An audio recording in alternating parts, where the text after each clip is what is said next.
Hi friends, let's talk about which bread is the healthiest. And it's not what you think. I love bread. And I ate bagels every day for lunch in college, and I wish someone had told me I was eating junk food. Picking the healthiest bread is more complex than choosing wheat or sourdough or organic or whole grain or even low carb. I reviewed over 100 breads in 3 major supermarkets, and I was really surprised at the ingredients used in bread today. The healthiest bread you will see is not based on your blood sugar, which by the way is not the best endpoint for determining how healthy any food is. Today we will talk about how to pick the healthiest bread because non-GMO, USDA organic, plant-based, all-natural, low-carb, or high fiber isn't necessarily healthy. I will show you how companies are literally putting paper in bread to increase the fiber to pretend that they're selling you a health product. We will talk about the different types of bread and their effects on your blood sugar and how you can reduce that sugar spike with some simple biohacks. We'll also talk about how to best store bread because by storing it correctly, you can make your $3 loaf healthier than a $10 loaf. Lastly, I'm going to tell you which grains have been shown to be important in the fight against cancer and reduce your risk of diabetes and heart disease.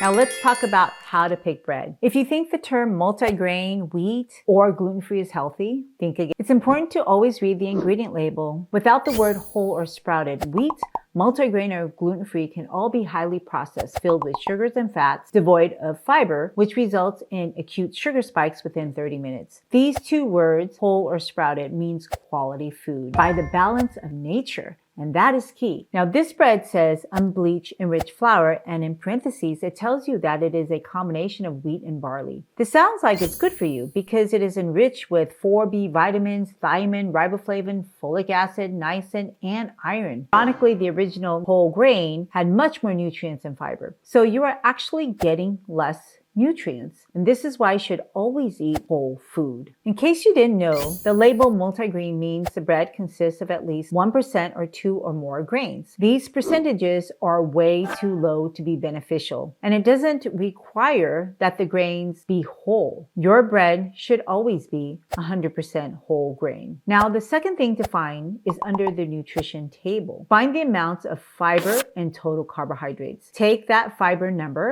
and multiply it by 4. That should give you the maximum amount of total carbohydrates in one serving of a bread. 20 grams of carbs should have 5 grams of fiber, and so on and so forth. Now, of course, if they have more fiber, that's even better. But as you can see, most processed breads have a higher total carbohydrate because they add extra sugar. And most bread is just so much healthier than your white bread or keto bread because it has the richness of the whole grain. Now, companies are spiking fiber in your bread to make you think that it's healthy. Resistant starch biohack that I'm going to teach you later, your $3 loaf can have 30% less sugar, so you don't have to pay $12 for resistant starch in this loaf of bread. I would rather just eat real food and go exercise after eating than pay $12 for food. By the way, gluten-free doesn't mean it's healthier either, except for people who actually have gluten allergies or sensitivities. Now, I have lots of friends and patients who are gluten sensitive. Gluten is a protein in wheat. It's also in barley and rye. People with celiac disease or gluten sensitivity can have a myriad of gastrointestinal symptoms when they eat gluten. Now, these symptoms can include diarrhea, bloating, abdominal pain, and even constipation. If you have any of these symptoms, please see your doctor. A simple blood test called tissue transglutaminase IgA antibody is very sensitive for celiac disease. However, there are a lot of people who have no symptoms but actually have celiac disease. Avoiding gluten products is crucial for those with celiac because gluten triggers chronic inflammation that starts from the gut. You can also have allergies to other wheat proteins such as albumin, globulins, and gliadins. And some people even get a skin rash called dermatitis herpetiformis from eating wheat. People with eczema and asthma are more prone to food allergies. In fact, oftentimes the food allergy begins in the gut and then it causes other systemic symptoms. A daily food diary is super important to help you figure out what your body can tolerate. And for those with celiac and gluten sensitivities, they need to stick with gluten-free bread. Now, I'm sorghum, like in this whole grain gluten-free bread. Sorghum is an excellent gluten-free grain to eat for everyone because it is packed with minerals and antioxidants like polyphenols that can reduce your gut inflammation. And this in turn reduces your risk of chronic diseases. So eat gluten-free with caution. Now this brings us to the topic of bread and blood sugars. I had gestational diabetes with my first child over 2 decades ago. And at the time, my OB and dietitian told me to eat fat and protein with my bread to slow down the absorption of sugars. It worked. It did such a great job that my sugars were perfectly controlled throughout my pregnancy with diet alone, but my cholesterol was through the roof and it was the highest I've ever had in my entire life. Basically, I was sacrificing my longevity for short-term gains with my blood sugar. And despite having perfect blood sugars throughout the entire pregnancy, I did it all wrong and became even more unhealthy. And I know this because I broke out with shingles shortly after the birth of my son. I was only in my 20s. Shingles, like many infectious diseases, happen to the elderly and the immunosuppressed at a higher rate. The thing is, you don't have to have a specific disease or be old to become immunosuppressed. You just need to be sedentary, eat poorly, and sleep poorly, and you can get there really fast. And that is exactly what happened to me in my 20s. My immunity was bankrupt, and that was my wake-up call to change. At that point, I realized I can't just eat anything I wanted, stay up all night, and be okay. That was basically the life of a resident. So I began learning how to enjoy and seek nutrient-dense foods and avoid highly processed foods. And I started reading labels. And one day I realized labels help me look for better processed foods, most of which are really pretty junky. And breads, most of them are really junk food. In fact, when you process grains to a powder, you basically destroy its protective structure. But because I was addicted to bread, I taught myself some biohacks so I can eat bread and not spike my blood sugar. And I'll share some of those biohacks with you. But if you aren't diabetic or pre-diabetic, there's nothing wrong with rising blood sugars after eating bread or other carbohydrates. Normal people will have a rise in blood sugar after eating carbohydrates. And if your blood sugar is not in the abnormal range and comes down appropriately, there is nothing wrong with that. There is no survival advantage. And that is how the human body is supposed to work. Now, if you exercised after eating, you will notice your blood sugar would be even lower because you are using up your calories. And that is what sugar is supposed to do, give us energy to move. But if you're not exercising, and especially if you're eating bread all day long, that excess sugar will be stored as fat. And that is how you gain weight and get metabolic diseases like diabetes and gout. So the first biohack today is to go walk for at least 30 minutes after you eat any bread. Let me ask you a question. Now, is eating table sugar better and healthier than eating enriched flour? Seems an easy answer, right? And if you looked at blood sugar spikes, then you actually wouldn't get the right answer because table sugar won't spike your blood sugar as high as eating enriched flour. Now, this is because sugar is 2 different sugar molecules, glucose and fructose. And glucose is what we measure in a lab test and with your home tests. Flour, on the other hand, is a starch that is made out of amylose and amylopectin. And the reason why you need to know these names is because amylose is not digestible and amylopectin is made out of 3 glucose molecules. And I'll tell you how you can use amylose as a biohack later. So when you eat enriched flour, you get 3 times as much glucose than table sugar to skyrocket your blood sugar.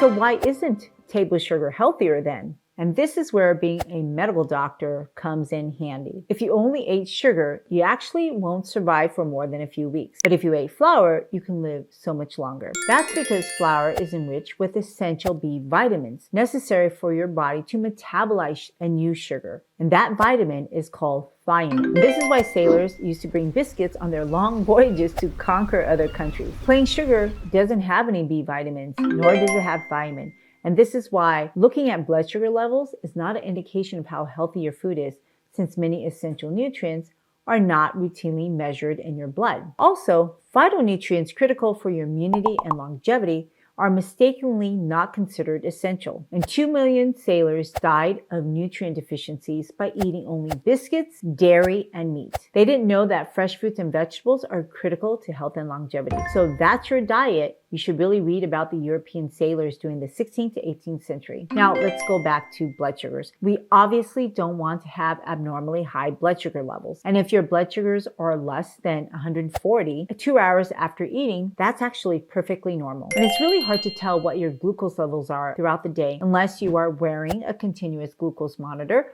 or number 2, poking yourself throughout the day like I did when I was pregnant. I think my record was poking myself 18 times in a day. Now, it's neither practical or pleasant for most people to be poking themselves, so this is why a simple test called a hemoglobin A1c is so beneficial. Your hemoglobin A1c actually tells you how high the average blood sugars are over the last 2 or 3 months. And this is how we know a diabetic is well controlled or poorly controlled, or if you are pre-diabetic. And this test is great because you really can't fudge the data. Some people decide to eat low carb or eat no carb the week before they see their doctor. Well, hate to tell you, but that won't change your hemoglobin A1c level. For most people, 5.7 or lower is ideal. However, if you are diabetic, then you need to talk to your doctor to get your personal range. And if I really wanted to know your glucose metabolism way before your hemoglobin A1c was abnormal, then you actually need to measure another hormone called insulin. And that's why you should get a fasting insulin next time you see your doctor. When your hemoglobin A1c rises above 5.7, that means you are insulin resistant and you are either pre-diabetic or have diabetes, which means you can't metabolize glucose normally. And the point is to prevent that. And in type 2 diabetes, you actually have excess insulin. And by the way, that's an essential hormone. You can't be zero. If you can't make insulin, you have type 1 diabetes and you are probably skinny and tired all the time until you get some insulin. Insulin is an important growth hormone for all of us. The more insulin you have, the more you'll grow. And for kids, you'll grow tall and wide. And for adults, you're just gonna grow wide. And this is why it's important for type 2 diabetes to get their insulin levels down. But sometimes that excess weight is hidden in the abdominal cavity. That's actually the dangerous fat. We call that visceral fat. Everyone really has their own fat threshold, and Asians just can't have much of it. You know, I gained a lot of weight in my first trimester and it went right inside my abdomen. And it wasn't baby weight. By the way, liposuction can't fix that. The only way people can get rid of their visceral fat is if they, number 1, have damaged intestines, so you need an intestinal resection, and nobody wants that. Or number 2, you lose weight. And by losing weight, you can reduce your visceral fat. Now, this can be done with any diet. Any diet that reduces your calories to make you lose 10% will help you substantially prevent or reverse your diabetes. Now, people villainize bread because it raises insulin since it is a starchy food. But not all starches are absorbable, and if you can't absorb them, then it's not going to raise your blood sugar or make you gain weight. And these starches are called resistant starches, and they act more like fiber. And this is where the second hack comes in. If you want to reduce the blood sugar effect of your bread, then it requires you to properly store it. Put your bread in the refrigerator or freezer overnight. Now, I know it sounds crazy because it'll make your bread hard. And that's the whole point. Remember, bread is a starch made out of amylose and amylopectin. Amylopectin raises your blood sugar, but amylose you can't absorb. And guess what? When you put it in the cold, there's a chemical reaction that happens that makes amylose bind to amylopectin.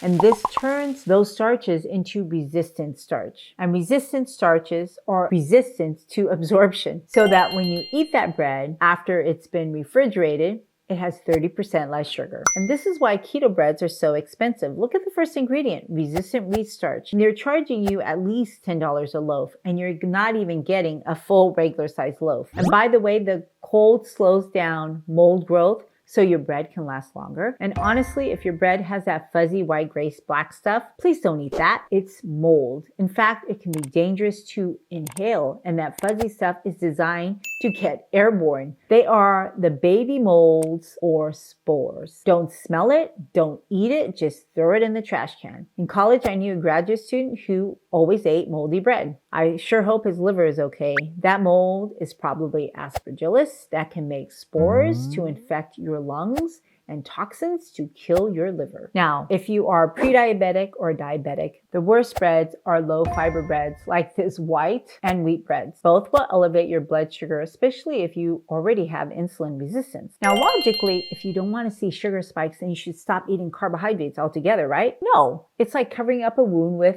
a Band-Aid. Just because you don't see the symptom which is high blood sugar, or the ulcer underneath the Band-Aid. And the solution is not to eat fake foods or low carbohydrate breads like this one. Because when you eat low carbohydrate stuff or low glycemic foods, they don't actually reverse the problem of insulin resistance if you're eating high fat. In fact, high fat diets like the ketogenic diet has been shown to have super high sugar spikes when people reintroduce carbohydrates. That is called insulin resistance. That's the test. And you won't see this when you have no carbohydrates in your diet. So once you start a ketogenic diet, you can't quit it if you don't want to see those sugar spikes. In reality, most people who try to do a keto diet, they end up doing a medium carbohydrate, high fat diet, which is actually the worst diet for your metabolism and immunity. It's very hard to stick to a ketogenic diet, even for people who need to, because they found that it benefited their seizures. And yes, you heard right. Ketogenic diets have been clinically shown to control seizures. But surviving is very different from longevity. It's like exercising for fitness versus training for the Olympics. Those are two different goals. Now, today, people are trying to survive and they're sacrificing longevity. I want to achieve both. And by the way, if you aren't measuring your body's ketones, either with a blood, breath, or urine ketone test with your meals, you simply won't know if you're in ketosis. And if you're not in ketosis, you aren't eating a ketogenic diet. And this is why the second thing you need to do is to read the nutrition label to find fiber. Fiber lowers your blood sugars, it lowers your cholesterol, and reduces inflammation to promote health and longevity. But the key is to look for whole food so that it has nutrients with the fiber, as fiber itself is not nutritious. Now, we prescribe fiber all the time as a laxative to get rid of things. That's opposite of nutrition. So it's unhealthy to hyper-focus on eating just fiber.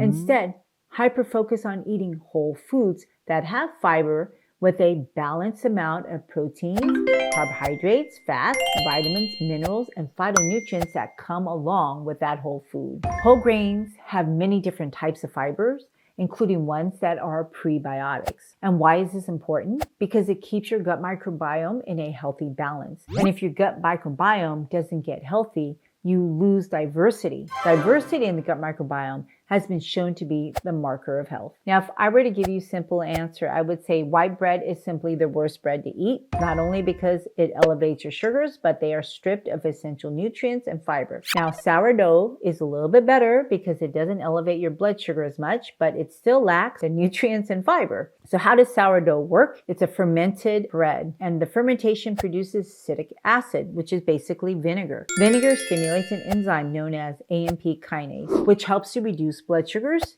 and promotes weight loss. Vinegar has been used for weight loss since the 1800s. 2 teaspoons per meal of vinegar seems to be the minimum amount to be effective to help people lose weight. And you can add it to any food or dip a healthier bread in it. But I would really avoid drinking vinegar. You don't want to irritate or burn your food pipe, because when you burn a hole in it, you're going to have massive infectious complications and you won't be able to eat your bread. Now, I'd want to highlight low carb breads, which won't elevate your blood sugar, but you're not eating real food and missing out on the protective phytonutrients, vitamins, and minerals that come with whole food. Some providers will advocate to eat low carb and ketogenic breads, but that's not me. It's really in your best interest to eat real food and look for whole grains, because you get the balance of nature with the fiber, vitamins, minerals, and phytonutrients that aren't found in low-carb, keto, processed foods. If you want to achieve longevity, this is super important, because you have to find the right nutrients to reduce inflammation and to protect your body from chronic diseases or improve your body if you have chronic diseases. Food gives your body the equipment to stay healthy and prevent cancer. It's not just to taste and satisfy our taste palates. This is why you shouldn't just look for whole wheat. Each grain has its own health benefit,